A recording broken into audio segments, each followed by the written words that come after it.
Hey, what is going on, guys? It is Young here, and today I'm back in their Fortnite video. And in today's video, I'm going to be going over the best settings to use for console Fortnite, and as well go over my settings. I've changed just a few things, but those few things are really important. I'm going to go over everything in this video. And before we get into the video, I'm going to be launching up another V-Buck giveaway. If you guys want to win a chance to win some free V-Bucks, all you have to do is to drop a like in this video, make sure to subscribe to my channel, turn on my notifications so you're notified for every single new video. And as well, leave a comment down below of your Xbox gamer tag, PSN gamer tag, or Epic account. The winner will be winning 2,000 V-Bucks, so make sure you guys enter the giveaway.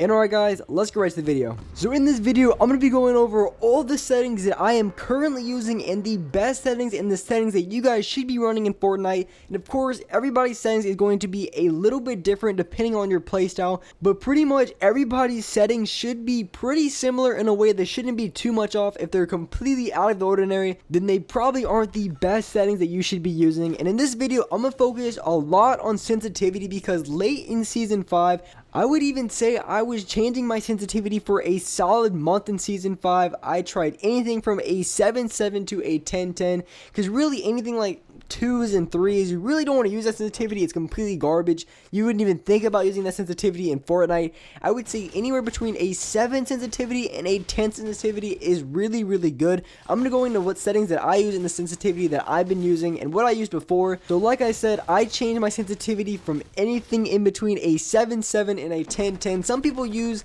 like an 8 and a 6 or 9 and a 6, but I haven't really tried that.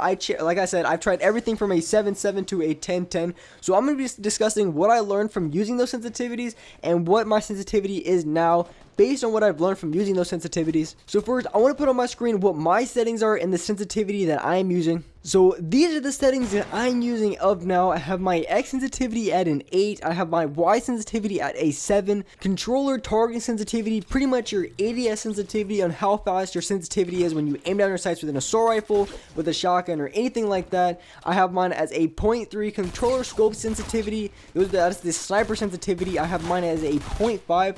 I used to play mine at a little bit higher, but I kind of moved it down to a 0.5. I'm not really sure exactly why. That's one thing for this controller scope sensitivity with your snipers. I really don't have a recommendation for that. I mean, you guys can use whatever feels comfortable you can use, because I was using a 0.7 for a long time or a 0.8, which for a lot of people is really high.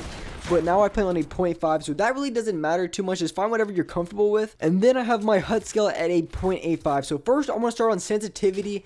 I used to play on a 7.7 for the longest time. I probably switched to a 7.7 sensitivity at probably mid to late Season 4, and I played it all the way through Season 5 pretty much, except for the end when I started switching my sensitivity around to try out new things.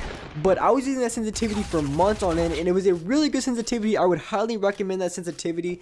But you guys might wonder why I changed my sensitivity to an 8.7 instead of a 7.7. So first off, I just want to say I switched to a 10.10 sensitivity because I was having problems on 7.7. I felt like I was just getting shot too many times from different angles, and I couldn't build fast enough. So I was like, screw it, I'm going to try out a 10.10 sensitivity, and that's kind of when I started trying out a bunch of sensitivities. So I was on a 10.10 for a while. I would say that day, or maybe even the day after, I actually dropped a 17 kills solo gameplay. It was a really good gameplay. I have it on my channel somewhere. I'm not sure what video or what tips and tricks I did in that video. I just remember posting that gameplay. It was a 17 kill solo, and so I was rocking a 10.10 sensitivity for a solid week. I was starting to get used to it, but it's still, for some reason, just my accuracy just wasn't having it. And I always know that when you put your sensitivity at a 10.10, it can be difficult to aim. But I was trying to figure out some things to do with it, trying to improve my accuracy in that way. But after a week, it really wasn't getting too good. I mean, I was still knocking players a ton, but I just feel like I couldn't consistently have good accuracy. I would feel like from time to time I might like jerk my analog stick somewhere, because I do have my ADS sensitivity on a 0.3, which is really low, and I would always recommend having a lower ADS sensitivity, a really low ADS sensitivity actually, because when you're aiming on your sights, you don't want to have a high sensitivity for that, because then you're just going to be missing a ton of shots. Really, you want to have a high sensitivity where X and Y when it comes to building, because building is a really important part of Fortnite. So you always want to make sure that sensitivity is really high. But when it comes to ADS, we always want to make sure that's pretty low, just so you can hit your shots. But back when I was talking about sensitivity, so I was on 10.10 for a while, and I just felt like my aim just wasn't having it. So one thing I did is I was just kind of thinking about it really good, and I noticed that the real problem that I was having when I switched it in the first place, or before I switched it, was I was getting shot from multiple angles. Like, I was having a big problem with that, and I couldn't defend myself really that much. So what I decided to do is I was thinking about it, and I was like, well, I'm getting shot from multiple angles. I really don't have to look up or down. So I decided to keep my X sensitivity the way it was on a 10, and then lower my Y sensitivity, because I really felt like that was going to improve my aim, which it really did. Honestly, a 10-7 really wasn't that bad of a sensitivity. I was still hitting shots, but I felt like sometimes my accuracy was a little bit rough. So eventually I lowered it again. I would say I tried that sensitivity out for a good solid 4 or 5 days, enough to get used to it. If I'm only trying out for a sensitivity for 1 or 2 days, I really can't get the feel for it, but I was trying out for almost a week for all the sensitivities that I was using. So I was on a 10-7, and that's what I would recommend.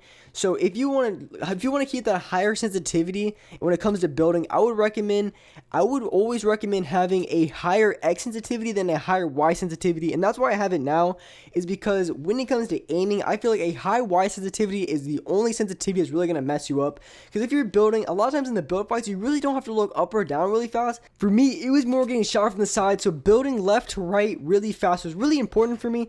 So I wanted to raise that sensitivity, but eventually I felt like my aim really wasn't up to speed. My aim was really good on 7-7, but ever since I raised it up, my accuracy really didn't feel that good at all. I was trying really hard to have good accuracy, but eventually, a lot of times in game, it was slipping up. I really wasn't hitting the shots I was supposed to.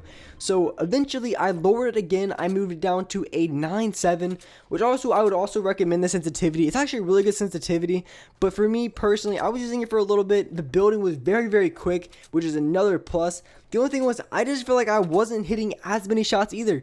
But for a lot of people, this is a good sensitivity to use. I would definitely recommend the sensitivity as well. And for the people that like to build very quick but don't want to go all out 10-10, I would also recommend a 9-8. That is a very good sensitivity as well to use. But back to what I was saying, I just feel like my accuracy wasn't there again. But I knew from 7-7 that I wanted to have a little bit faster building. So what I did is I eventually moved down to an 8-7. So I went from a 7-7 to a 10-7 to a 9-7 to an 8-7, and I didn't go back to, I actually did try 7-7 again, and it just felt way too slow. So I was like, screw it, I gotta raise it, but I just gotta figure out what's right. So eventually I figured out an 8-7 was perfect for me, and that's what I've been using ever since. And I feel like I've been hitting my shots left and right, and my building is just fast enough to where it wasn't as slow as it was on a 7-7, but it's just a little bit faster, and I feel like that little bit faster makes all the difference. So that is the sensitivity that I've been using. And if you feel like you guys aren't building fast enough, I would definitely recommend trying out a higher X sensitivity than a higher Y sensitivity. I would never have a higher Y sensitivity than an X sensitivity, because that would just be weird. I feel like I would just be missing every single shot, and it really wouldn't make any sense at all if you really think about it. So if you want to run a little bit faster building sensitivity, definitely have a higher X sensitivity than a higher Y sensitivity. That's really going to help you guys out a lot. One other really good setting to turn on is it's at the bottom of that column, and it's at the very bottom. It's called move healables or move consumables to the right. And basically, when you pick up a chest, or right in the beginning, if you just pick up any sort of weapon or healables, what happens is all of your weapons go to the left side and your healables go to the right side. And that's just something that's a little extra that I put on personally, because I always have my heals on the right side, either in my 4th or 5th slot. So just having that on is honestly a bonus for me. Next, I want to talk about my controller binds. For those of you guys who don't already know what my controller binds are, I changed 2 things on my controller binds. The first thing being that I changed the X button and the right stick down in my build controls. The reason why I have the right stick down as to place traps or to place launch pads is because it is so much easier to press the right stick down when you're building than to press X, as you have to take your finger off the right stick to press X. So it is a lot easier to press the right stick down to press X, and I don't even rotate ramps a lot. So having it as X really isn't that big of a deal. And the other thing that I did change is the edit button. I have it as right on the D-pad. For those of you guys who don't know, I do use an Elite controller, and that is why I have the keybind as the right on the D-pad, because I can just hit a paddle on the back of my Elite controller and it'll press it as the right stick down, because otherwise it might be kind of difficult to reach for. But for those of you guys who don't have an Elite controller or a Scuff controller, I would recommend having the Y button as the edit button, or maybe even X, depending on which one you would use. I would probably say the Y button and then switch that to the right on the D-pad. So have your Y button as the edit button and have your pickaxe as the right on the D-pad, because you really don't use your pickaxe a whole lot, and normally you don't ever use it while you're in a build fight. I guess sometimes you can use it to break somebody's wall and then place your own, but other than that, I don't really do that too much. But if that's a keybind you look to switch and you don't have an elite or a scuff, I definitely recommend putting it to the Y button. And for my colorblind settings, since you guys ask all the time, it's just the default colorblind settings, and the brightness is maybe like a 0.7 or something. If you guys have any other questions about your settings, leave a comment down below. Tell me what you guys want to know. But anyways, guys, that's a wrap for this video. Hope you guys enjoyed this video. Hope you guys learned something. If you did, make sure to drop a like. Make sure to subscribe to the channel. Turn on my notifications. And alright, guys, I will see you in the next video.